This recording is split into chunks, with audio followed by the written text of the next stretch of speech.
এইভাবে বিয়ে হচ্ছিল। কিন্তু হাবিল কাবিল দিতে দুই ভাই, এক মেয়ে দিয়ে যখন হাবিলের সঙ্গে বিয়ের ব্যবস্থা করা হলো, কাবিল বলল না আমি ওটাকে বিয়ে করব। এই জ্ঞানজাম শুরু হয়ে গেল, দুইজনের ভিতরে তর্ক বিতর্ক শুরু হয়ে গেল। এই তর্ক বিতর্কের যে সমস্যার সমাধান, এটা আদম আলাইহিস সালাম করতে পারতেছিল না, বলি সুবহানাল্লাহ। মানে দুই ভাইয়ের যে কাজে এই যে ঝগড়া, এইটা আদম আলাইহিস সালাম মীমাংসা করে দিতে পারতেছিল না। আল্লাহর কাছে দোয়া করলেন, রব্বুল আলামিন এই দুই ভাইয়ের সমস্যা আমি কিভাবে সমাধান করব? আল্লাহ তাআলা বললেন, তাহলে একটা কাজ করো, দুইজনকেই কুরবানি দিতে বলো। যার কুরবানি আমি কবুল করব, তার সঙ্গেই ওই মেয়ের বিয়ে দেওয়ার ব্যবস্থা করে দিবে, বলি সুবহানাল্লাহ। কুরবানির বিধান নাজিল হয়ে গেল। তো কাবিল হচ্ছে ধান চাষ করত, সরষা, মানে আমরা যে ধান গম এভাবে করি না, তো ওই রকম করে শস্য আবাদ করতো আর কি। আর হাবিল সে দুম্ব, ছাগল এগুলো লালন পালন করত। তো হাবিল করলো কি, তার সর্বশ্রেষ্ঠ মনোনীত যে দুম্বাটা, সেইটা নিয়ে এসে আল্লাহ রাস্তায় কুরবানি করলো। আর কাবিল তার শস্য ক্ষেত্র থেকে ওই শস্যগুলো একখানে রেখে আসলেন। হাবিলের যে দুম্বাটা ছিল সেটা পুড়ে মানে কি বললেন, ভস্ম করে দিলেন। তার মানে ওই আগুন এসে হাবিলের ওই দুম্বাটাকে পুড়ে দিলেন, মানে কবুল করলেন। আর শস্য ক্ষেত্র হাতি মানে কোনো দাগ ছোঁয়া কিছুই লাগে নাই। আল্লাহ তাআলা বললেন যেটা পোড়া হয়ে গেছে ওটাই কবুল হয়েছে, যেটা পোড়া হয় নাই সেটা কবুল হয় নাই। এবার হাবিল তো খুশি, কাবিলের মন খারাপ। সে বলল না, মানি না। কি বলল? মানি না। তার মানে আল্লাহ আমার শস্য কবুল করলো না, আমার দুম্ব কবুল করলো, আমি মানি না, এটা মানি না। তখন সে বিরোধিতা শুরু করলো। এবার বলেন, আগে বিরোধিতা করছে বাবার, তারপরে করছে ভাইয়ের, এবার বিরোধিতা করতেছে কার? কথা বলে না কার? আল্লাহর বিরোধিতা করা শুরু করলো কাবিল বলল আমি মানি না, বাবার কথা মানা নাই, ভাইয়ের কথা মানা নাই। এবার কার কথা মানতেছে না? আল্লাহর কথা মানতেছে না। এবার বলল কাবিল বলল, হাবিল তোর কুরবানি তো কবুল হয়েছে, আমি আল্লাহর এগুলো মানি না, আমি তোকে জব করব, তোকে আমি এই দুনিয়া থেকে শেষ করে দেব। একটু জোরে বলেন না আউযুবিল্লাহ। বলল আমি ওগুলো তোর মানি না, তোর কুরবানি টুরবানি কিচ্ছু মানি না, আমি তোকে এই দুনিয়ায় রাখবো না। তোকে যদি মেরে ফেলতে পারি তাহলে তো ওই মেয়ের নাম ছিল আকলিমা, ওই আকলিমাকে তো বিয়ে করা আমার পক্ষে আর কোনো সমস্যা নাই। তুই আমার বয়সে বড়, তারপরে তোর শক্তি আমার থেকে অনেক বেশি, তুই ইচ্ছা করলে আমাকে মেরে ফেলতে পারবি। তবে একটা কথা মনে রাখ, আমি তোর সঙ্গে কোনো বাড়াবাড়ি করবো না, তোর সঙ্গে আমি কোনো মারামারি করবো না। আমি যে আল্লাহ তাআলা আমার কুরবানি করেছে, আমি ওই আল্লাহকে ভয় করি, আখাফুল্লাহ, আল্লাহকে ভয় করি আমি। সুতরাং তোর যা ইচ্ছা তুই করতে পারি, আমি আল্লাহর জন্য সব কিছু নিজে এটা স্বীকার করে নিচ্ছি, বলি সুবহানাল্লাহ। মানে তোর যা ইচ্ছা তুই আমাকে কর, আমি আল্লাহকে ভয় করি, আল্লাহকে ভালোবাসার কারণে তোর সঙ্গে আমি তর্কে বিতর্কে যাব না। তারপরে কাবিল তাকে জব করলো, মারার জন্য নিয়ে গেল। এবার হাবিল বলছে, ভাইয়া তুই আমাকে মারতে পারিস, কোনো সমস্যা নাই, তবে একটা কথা শুনে রাখ, আল্লাহ তাআলা একমাত্র আল্লাহ মুত্তাকি বান্দা যারা, তাদের কুরবানি আল্লাহ তাআলা কবুল করেন, বলেন সুবহানাল্লাহ। বললে যে তুই আমাকে মারলে তো সমস্যার সমাধান হয়ে গেল, মারে কোনো সমস্যা নেই, তবে একমাত্র আল্লাহ তাআলা যারা মুত্তাকি তাদের কুরবানিগুলো আল্লাহ তাআলা কবুল করে থাকেন। সুতরাং আমাকে মেরে তোর কোনো লাভ নাই। তারপরেও আর তার কথা শুনল না। সে কাবিল কি করলো? হাবিলকে মেরে ফেলে দিল। মেরে ফেলে দেওয়ার পরে এখন লাশ কিভাবে রাখবে সেটাও সে আর জানে না। এই লম্বা ঘটনা। পরে কাক আসলো, একটা কাককে মারলো। সে কাক মরুভূমির ভিতরে নিজের ঠোঁট দিয়ে খুঁড়ে ওই কাকটাকে দাফন করলো। তখন কাবিল মনে করলো, আরে কি কাজটা আমি করলাম, আমি আমার ভাইকে মারলাম, মেরে লাশটা দাফন করবো সেটাও আমার জ্ঞান নাই, অথচ কাকে আমাকে সেই শিক্ষা দিয়ে গেল। সে অনুতপ্ত হলো এবং আল্লাহর কাছে ক্ষমা চাইতেছিল। একটু চিৎকার মেরে বলেন আল্লাহু আকবার। তো অন্যায় করার পরে অনুতপ্ত হয়েছে কখন? মারা যখন হয়ে গেছে। ভাইয়েরা আমার, কুরবানি ওখান থেকে শুরু হলো। ওখান থেকে এ পর্যন্ত কুরবানি চলে আসতেছে। আল্লাহ সুবহানাহু ওয়া তাআলা কুরবানির বিধান নাজিল করে দিলেন। কুরবানির বিধান নাজিল করে দিয়ে আল্লাহ তাআলা বিশ্ব নবীকে জানালেন এখনো ওই মুত্তাকি বান্দা যারা আছে তাদের কুরবানি একমাত্র আমার দরবারে কবুল হয়ে যাবে। চিৎকার মেরে বলেন সুবহানাল্লাহ। যদি মুত্তাকি বান্দা হয়, সে যদি অবশ্যই সৎ হয়, তার টাকা যদি সৎ হয়, সে যদি আল্লাহ সচেতন হয়, তাহলেই তার কুরবানি আমার দরবারে কবুল হবে। আল্লাহ রাব্বুল আলামিন বিশ্বনবীকে জানাই দিলেন এই কুরবানির বিষয়ে। আল্লাহ তাআলা জানাই দিলেন, ও নবী শোনো, তোমার পূর্বে ইব্রাহিম আলাইহিস সালামকে আমি কুরবানি এরকম তাকে পরীক্ষা করেছিলাম। পরীক্ষা যেমনভাবে নিয়েছিলাম, প্রত্যেকটা পরীক্ষায় ইব্রাহিম আলাইহিস সালাম গোল্ডেন প্লাস পেয়ে পাস করেছে, বলি সুবহানাল্লাহ। যতগুলো পরীক্ষা নিছে ইব্রাহিম আলাইহিস সালাম কোনো পরীক্ষায় ফেল করে না। একটু চিৎকার মেরে বলেন আল্লাহু আকবার। আল্লাহ বলেন, وَإِذَا ابْتَلَى إِبْرَاهِيمَ رَبَّهُ بِكَلِمَةٍ فَأَتَمَّهُنَّ قَالَ إِنِّي جَاعِلُكَ لِلنَّاسِ إِمَامًا قَالَ وَمِنْ ذُرِّيَّتِي قَالَ لَا يَنَالُ عَهْدِ الظَّالِمِينَ। আল্লাহু আকবার। একটু আস্তে হয়ে গেছে, চিৎকার মেরে বলেন আল্লাহু আকবার। আল্লাহ বললেন, আর স্মরণ করো যখন ইব্রাহিম আলাইহিস সালামকে তার রব কয়েকটি বাণী দিয়ে পরীক্ষা করেছিলেন এবং ওই পরীক্ষায় ইব্রাহিম আলাইহিস সালাম পাশ করলেন এবং বললেন, আল্লাহ বললেন আমি তোমাকে এই জাতির নেতা বানাবো। আর ইব্রাহিম আলাইহিস সালাম তখন বললেন, আল্লাহ আমাকে নেতা বানাবেন, তার মানে আমার উত্তরসূরি যারা থাকবে তারাও কি এই কওমের নেতা হতে পারবে নাকি? আল্লাহ বললেন, না না, তোমাকে আমি নেতা বানাবো, তার মানে তোমার পরিবারের সবাইকে নেতা বানাবো না। যারা জুলুমকারী, জালেম, যারা আমাকে ভালোবাসে না, আল্লাহ সচেতন নয়, যারা আল্লাহ ভীরু নয়, তাদেরকে কখনো ওই জালিম সম্প্রদায় কখনো আমার নেতৃত্ব দিতে পারবে না। চিৎকার মেরে বলেন সুবহানাল্লাহ। বললে না, সবাইকে নেতা বানাবো না, তবে যারা তোমার অনুসারী, যারা আল্লাহ সচেতন, আল্লাহকে যারা ভয় করে, আল্লাহকে যারা ভালোবাসে, তারা আমার নেতৃত্ব দিতে পারবে, কিন্তু যারা জালিম সম্প্রদায় তারা কোনোদিন নেতৃত্ব দিতে পারবে না। আল্লাহ তাআলা এবার পরীক্ষা করা শুরু করলেন, একের পর এক পরীক্ষা। প্রথমে আগুন দিয়ে পরীক্ষা করলেন, আগুনে পাশ করলেন। পাশ করার পরে আল্লাহ তাআলা 80 বছর যখন বয়স হয়ে গেল, আল্লাহ তাআলা তাকে ডাক দিয়ে বললেন, ইব্রাহিম তুমি সুন্নতে খতনা করো। কি করো? সুন্নতে খতনা বুঝেন না মা আপনারা? মুসলমানি করো। কি করো? মুসলমানি করো, সুন্নতে খতনা করো। ইব্রাহিম আলাইহিস সালামের বয়স কত? 80 বছর। কত বছর? 80 বছর বয়সে আল্লাহ তাআলা বললেন খতনা করো। কিতাবের ভিতরে আসছে ইব্রাহিম আলাইহিস সালাম নিজের ওই বাচ্চা, মানে আমাদের পেনিসটাকে ধরে সামনে একটা কাঠের উপরে রাখি একটা কুড়াল দিয়ে নিজে নিজে খতনা করেছে। চিৎকার মেরে বলেন আল্লাহু আকবার। আল্লাহ হুকুম করছে, আর কোনো সমস্যা নাই। তার মানে আল্লাহ হুকুম করার সাথে সাথেই সেটা পালন করা তার জন্য ওয়াজিব হয়ে গেছে। চিৎকার মেরে বলেন আল্লাহু আকবার। তার কোনো সন্তান ছিল না। 80 বছর বয়সে তিনি সুন্নতে খতনা করলেন, তার কোনো সন্তান ছিল না। এবার আল্লাহর কাছে দু হাত তুলে এবার ইব্রাহিম আলাইহিস সালাম দোয়া করতেছেন, রব্বি হাবলি মিনাস সালিহিন। আল্লাহ তুমি আমাকে নেককার, পরেজগার, অনুগত একটা সন্তান আমাকে দান করো। চিৎকার মেরে বলেন আল্লাহু আকবার। আল্লাহ বললেন, ফাবাশশারনাহু বিগুলামিন হালিম। আল্লাহ বললেন আমি তাকে একটা নেককার, পরেজগার, অনুগত একটা সন্তান তাকে দান করলাম। চিৎকার মেরে বলেন সুবহানাল্লাহ। বন্ধুগণ আমার, সন্তান বড় হয়ে গেল, 7-8 বছর বয়স, হাঁটতে পারে, চলতে পারে। এবার আল্লাহ তাআলা আর একটা পরীক্ষা তাকে শুরু করলেন। পরে এই পরীক্ষা নিয়েছিলেন হচ্ছে কি, আগুনের পরে পরীক্ষা নিলেন তার খতনা, তারপরে পরীক্ষা নিলেন ওই ছোট্ট সন্তানকে মরুভূমি প্রান্তরে রেখে আসা। হাজরা সহ ওই মরুভূমি প্রান্তরে ওই সন্তানকে যখন রেখে আসতেছিলেন, তখন হাজরা ডাক দিয়ে বলতেছিলেন, ও প্রাণের স্বামী, তুমি কি ইচ্ছাকৃতভাবে এই সন্তানকে এখানে রেখে যাচ্ছ, নাকি কারো অর্ডারে এখানে রেখে যাচ্ছ? ইব্রাহিম আলাইহিস সালাম কোনো কথা বলেন না।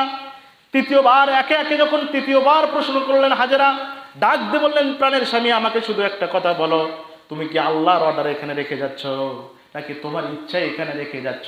তখন ইব্রাহিম আলাইহিস সালাম শাহাদাত আঙ্গুলি উঁচু করে ডাক দিয়ে বললেন, আমি আমার ইচ্ছায় তোমাকে এখানে রেখে যাচ্ছি না, আমার আল্লাহ হুকুম করেছে, সেই জন্য এই মরু প্রান্তরে তোমার বাচ্চা সহ তোমাকে রেখে যাচ্ছি। চিৎকার মেরে বলেন সুবহানাল্লাহ। একটা মাত্র বাচ্চা ৮৬ বছর বয়সে আল্লাহ তাআলা দান করছেন, তাকে ওই বাচ্চা সহ বিবি সহ মরু প্রান্তরে কোনো জনমানবহীন শূন্য, গাছপালা তরুলতা, খাবার নাই, খালি মরুভূমি আর মরুভূমি, সেইখানে এক মস্ক পানি আর কয়েকটা খেজুরের দানা দিয়ে ওই বাচ্চাটাকে রেখে মানে ইব্রাহিম আলাইহিস সালাম বাড়ির দিকে রওনা দিলেন। এবার হাজরা আলাইহিস সালাম ইব্রাহিম আলাইহিস সালামকে ডাক দিয়ে বললেন, প্রাণের স্বামী, কোনো মন খারাপ করো না, ভয় করো না, যে আল্লাহ তাআলা যার অর্ডারে তুমি আমার এই বাচ্চা আর আমাকে এখানে রেখে যেতেছো, সে আল্লাহ কখনো আমাদেরকে না খায়া মারবেন না। চিৎকার মেরে বলেন আল্লাহু আকবার। কিরকম বিশ্বাস থাকলে এটা হতে পারে? এই বিশ্বাস দেখেন, নিয়ত যদি আপনার ভালো হয় তাহলে আল্লাহ তাআলা 100% সেই নিয়ত কবুল করবে। ভাইয়েরা আমার, 3 দিন আগের ঘটনা শোনেন। হজে যাচ্ছে এক লোক, হজে যাওয়ার পরে পাসপোর্টের সমস্যার কারণে একটা লোককে ওই প্লেনওয়ালা মানে প্লেনে নিতে পারতেছিলেন, পাসপোর্টের সমস্যা, সেই জন্য তাকে রেখে প্লেন ছেড়ে দিয়ে চলে গেছে। ওই লোকটা কান্নাকাটি শুরু করেছে।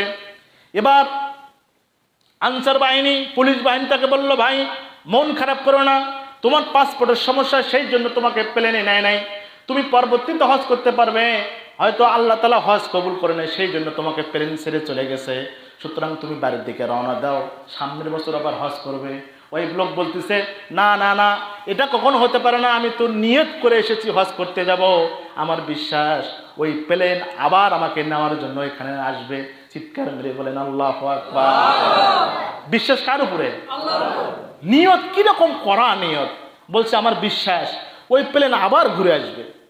সত্য সত্যি কিছুক্ষণ পর প্লেন ঘুরে আসলো। ডাক দিয়ে বললো, প্লেনটা ঘুরে এসেছে। লোকটা আনন্দিত হয়ে গেল। প্লেন ঘুরে এসেছে, বললো যান্ত্রিক ত্রুটির কারণে প্লেন এবার ফিরে এসেছে। আবার যান্ত্রিক ত্রুটি সেরে আবার তাকে রেখে প্লেন চলে গেল। এবার পুলিশ বলতেছে, প্লেনের যান্ত্রিক ত্রুটি ছিল, ত্রুটি সারার পরে প্লেন তোমাকে ছেড়ে চলে গিয়েছে, তুমি বাড়ির দিকে যাও, আবার সামনের বছর হজ করতে পারবে। এবার লোকটা আবার কান্নাকাটি শুরু করলো। ডাক দিয়ে বললো, না না না, বিশ্বাস হয় না আমার, আমি তো আল্লাহর উপর নিয়ত করে হজ করতে এসেছি, আমার বিশ্বাস আমার আল্লাহ তাআলা হজ না করে বাড়িতে নিবে না, সুতরাং আমি বিশ্বাস করি ওই প্লেন আমাকে না নেওয়া পর্যন্ত সৌদি আরব পৌঁছিতে পারবে না। চিৎকার মেরে বলেন আল্লাহু আকবার। এবার প্লেন দেখে আবার ঘুরে এসেছে। কিভাবে ঘুরে আসলো? কিছুদিন যাওয়ার পরে ঝড় উঠে গিয়েছে, প্লেন সামনের দিকে এগোতে পারে নাই, আবার ঘুরে তার ওই প্লেনে আবার ঘাটিতে চলে এসছে। এবার প্লেনের ক্যাপ্টেন নেমে বলতেছে, ওই লোকটার পাসপোর্টের সমস্ত জটিলতা কেটে আমার প্লেনে না দেওয়া পর্যন্ত ওই প্লেন আমি আকাশে উড়াবো না। চিৎকার মেরে বলেন আল্লাহু আকবার।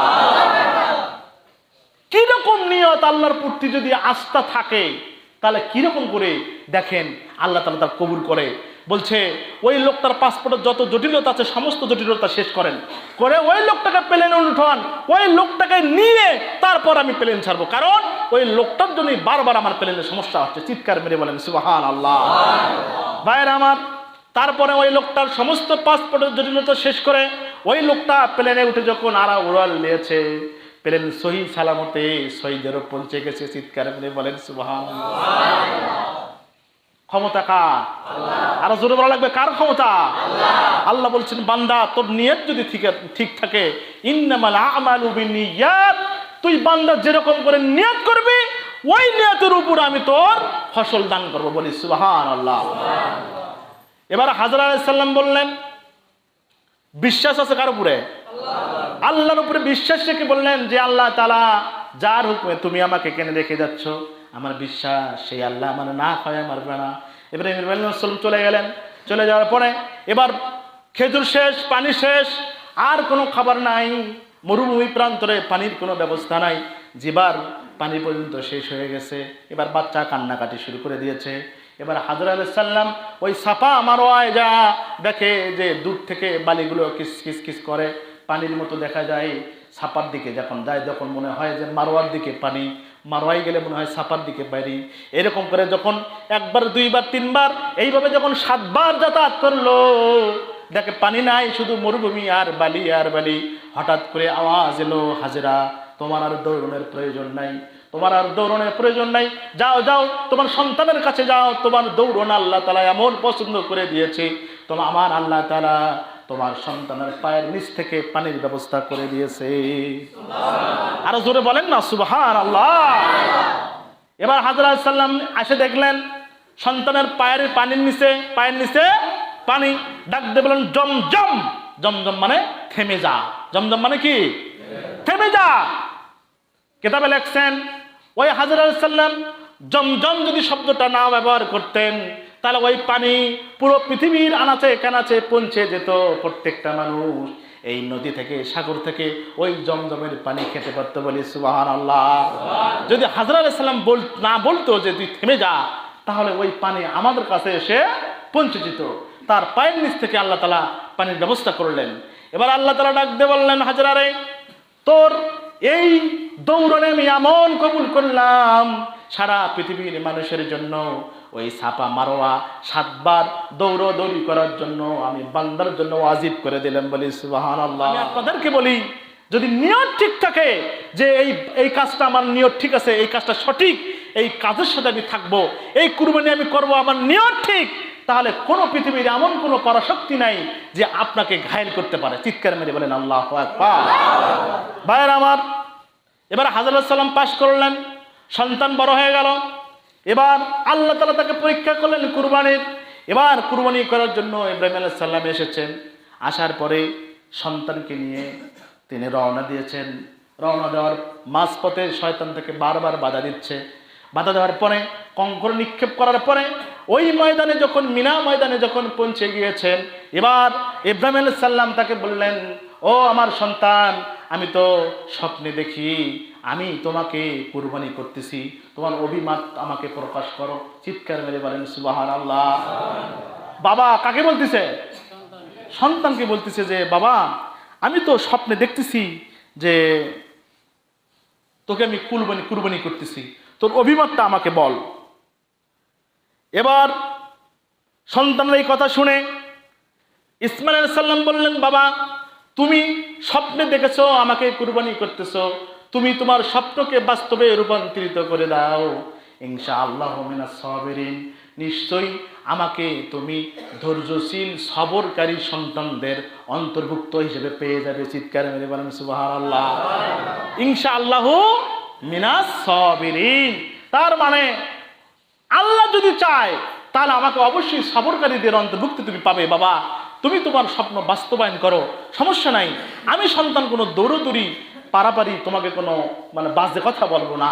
সুতরাং তুমি তোমার স্বপ্ন বাস্তবায়ন করো, নিশ্চয়ই আমাকে আল্লাহ যদি চায় আমি সবরকারীদের অন্তর্ভুক্ত হয়ে যাব। চিৎকার মেরে বলেন সুবহানাল্লাহ। আমাদের সন্তানগুলোকে যদি এরকম করে বলি যে বাবা আগামীকাল ঈদ, হ্যাঁ কুরবানি করা লাগবে, বাড়ির থেকে যেন কোথাও যাইস না। এবার বলেন তো ওই কি 1 মাস আগে যাবে না যাবে না? কথা বলেন যাবে না যাবে না? কবে তো সর্বনাশ।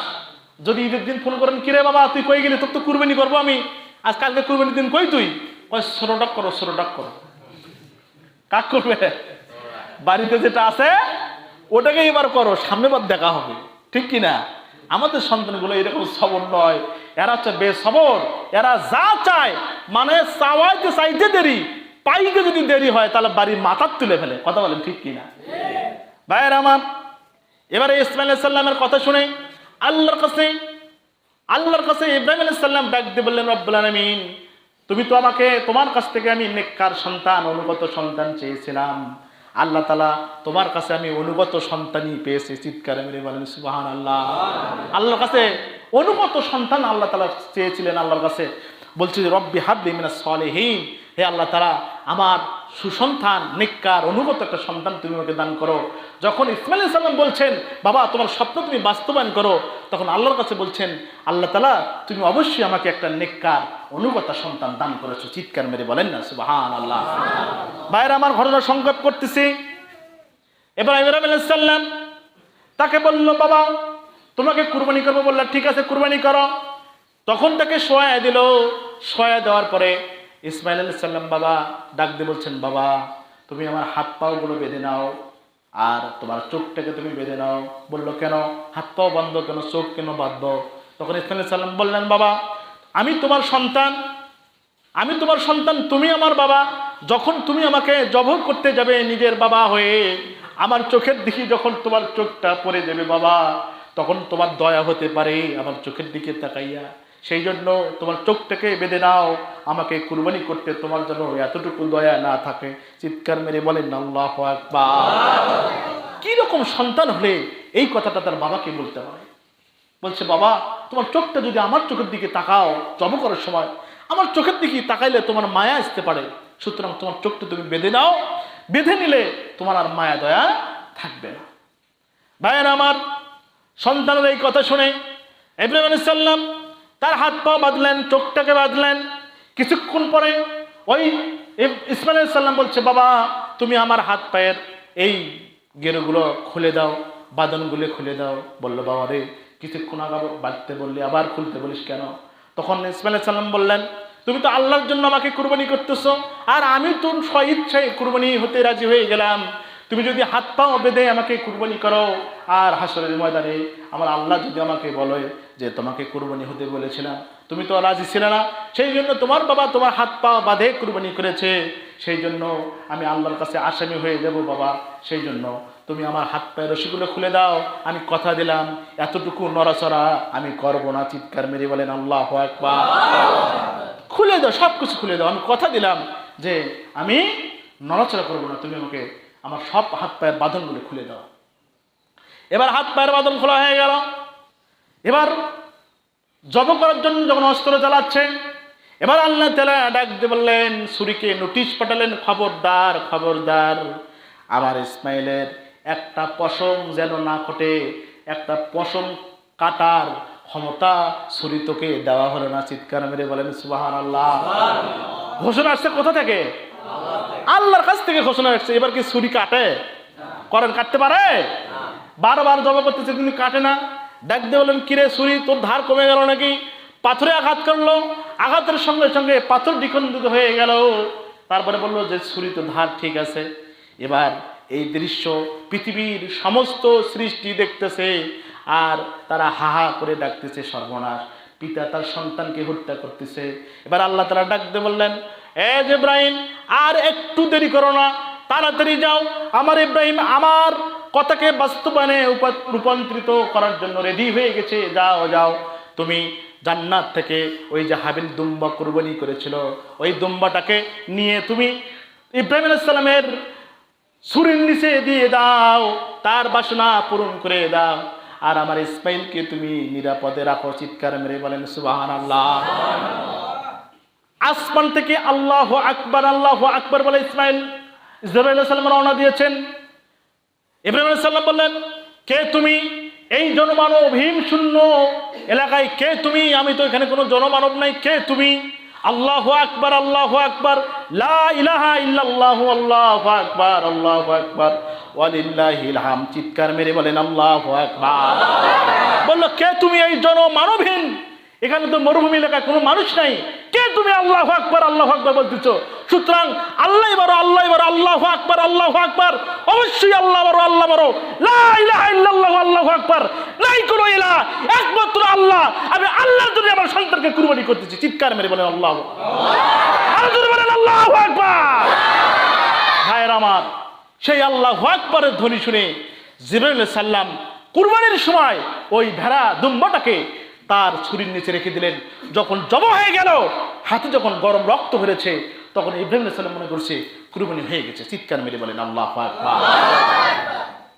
হযরত ইব্রাহিম আলাইহিস সালাম রক্ত যখন ভরেছে, তখন মনে করেছে যে কুরবানি তো হয়ে গেছে। তখন চোখ খুলে দেখে ডান পাশে তার সন্তান হাসতেছে, আর তার নিচে দুম্বা কুরবানি হয়ে গেছে। চিৎকার মেরে বলেন সুবহানাল্লাহ। দেখে সন্তান হাসতেছে, আর ছুরির নিচে দুম্বা। ডাক দিয়ে বলতেছেন যে দুম্বা কুরবানি হয়ে গেল কিভাবে? তখন আল্লাহ তাআলা জানলেন, ও ইব্রাহিম, আমি তো মূলত তোমার সন্তানকে জব করার জন্য তোমাকে পাঠাই নাই। আমি এটা থেকে চেষ্টা করেছি তুমি আমার অর্ডার ফলো করো কিনা, আমি তোমাকে যেটা বলি সেটা তুমি মানো কিনা, সেটাই আমি তোমাকে পরীক্ষা করেছি। তুমি পরীক্ষায় উত্তীর্ণ হয়ে গেছো। চিৎকার মেরে বলেন সুবহানাল্লাহ। আল্লাহ বলেন কদ সাদ্দাকতা রুইয়া ইন্না কাযালিকা মুহসিনিন। আল্লাহ বললেন যে কদ সাদ্দাকতা রুইয়া, ও ইব্রাহিম তুমি তোমার এই মানে সত্যতা, এই মানে আমার পরীক্ষায় তুমি বাস্তবে রূপান্তরিত করেছো, তুমি তো অবশ্যই একজন মুহসিন বান্দাদের অন্তর্ভুক্ত হয়ে গেছো। চিৎকার মেরে বলেন সুবহানাল্লাহ। পরীক্ষায় উত্তীর্ণ হওয়ার ফসলে আমি তোমাকে একটা হাদিয়া হিসেবে, ফিদিয়া হিসেবে আমি তোমাকে একটা দুম্বা দান করেছি, বলি সুবহানাল্লাহ। আল্লাহ তাআলা তার পরীক্ষায় পাস করার পরে তাকে হাদিয়া সে দুম্বা দিলেন। দুম্বা দেওয়ার পরে আল্লাহ তাআলা বলে এটা তোমাকে আমি দান করেছি। ওয়া তারাকনা আলাইহি ফিল আখিরিন সালামুন আলা ইব্রাহিম কাযালিকা নাজিল মুহসিনিন ইন্নাহু মিন ইবাদিনাল মুমিনিন। বলল যে সালামুন আলা ইব্রাহিম, ও ইব্রাহিম তোমাকে আমি সালাম পেশ করলাম, শান্তি বর্ষিত হোক তুমি তোমার পরিবারের উপর এবং তুমি মুমিন বান্দাদের একজন অন্তর্ভুক্ত। সুতরাং এখান থেকে আমরা শিক্ষা নিতে পারি যে যদি নিয়ত আমাদের ঠিক থাকে, আল্লাহ যদি পরীক্ষা করতে আমাদেরকে চায়, আল্লাহর হুকুম যদি আমরা ফলো করি, তাহলে পিছনের দিকে ফেরানোর কোনো সম্ভাবনা আছে কি? কোনো সম্ভাবনা আছে কি? নাই। সুতরাং আল্লাহ তাআলা দুম্বা জব হয়ে গেল। দুম্বা জব করার পরে আল্লাহ তাআলা মানুষের পরিবর্তে বলল তোমরা জন্তু জব করো। চিৎকার মেরে বলেন সুবহানাল্লাহ। এই জন্তু জব করার জন্য সেদিন যদি সন্তানকে আল্লাহ কুরবানি করতো, তাহলে প্রত্যেকটা পিতার জন্য তার সন্তানকে জব করা ফরজ হয়ে যেত। কথা বলেন ঠিক কিনা? আল্লাহ তাআলা আমাদের কিভাবে বাঁচাই দিয়েছেন। আল্লাহ চায় তার মনের মানে অবস্থানটা কি, তার নিয়তটা কি, সে বান্দা কি নিয়ত করছে। সেই জন্য প্রত্যেকটা নেক কাজ, প্রত্যেকটা ভালো কাজ, প্রত্যেকটা ভালো কাজে যদি আপনি নিয়ত করেন সহযোগিতা করবেন, কিন্তু যেতে পারেন নাই, কবুল করবেন কে? আর জোরে বলেন আল্লাহ। ওই জন্য প্রত্যেকটা ভালো কাজে সহযোগিতা করবেন। আর যতগুলো অন্যায় কাজ আছে দেখতেছেন এটা অন্যায়, তার বিরোধিতা করা একবারে ডাইরেক্ট প্রত্যেকটা বান্দার জন্য আল্লাহ ওয়াজিব করেছেন। চিৎকার মেরে বলেন সুবহানাল্লাহ। সেই জন্য প্রত্যেকটা নেক কাজে, প্রত্যেকটা ভালো কাজে সহযোগিতা করবেন। অন্যায় কাজ যেগুলো দেখবেন যেটা অন্যায়, এটা নেহাত অন্যায় হচ্ছে, সুতরাং সে যদি আপনার বাবাও হয় তার বিরোধিতা করতে বলেছেন যিনি, তিনি কে? আর জোরে বলেন তিনি কে? ইব্রাহিম আলাইহিস সালামের বাবা মুশরিক ছিলেন, কিন্তু ইব্রাহিম আলাইহিস সালাম কি তার বাবার পক্ষে ছিলেন না আল্লাহর পক্ষে? জোরে বলেন কার পক্ষে ছিলেন? আল্লাহর পক্ষে ছিলেন। সুতরাং আপনার বাবা যদি অন্যায় করে, আপনি সন্তান হিসেবে দায়িত্ব হলো আপনার বাবার বিরোধিতা করা। আপনার সন্তান যদি বিরোধিতা করে, তাহলে আপনি বাবা হয়ে দায়িত্ব হচ্ছে আপনার সন্তানের বিরোধিতা করা। কারণ অন্যায়ের বিপক্ষে আপনাকে দাঁড়াতে হবে। কথা কার? আর জোরে বলেন কথা কার? আল্লাহ বলছেন সব সময় ন্যায়ের পক্ষে থাকবে, অন্যায়ের বিরুদ্ধে থাকবে।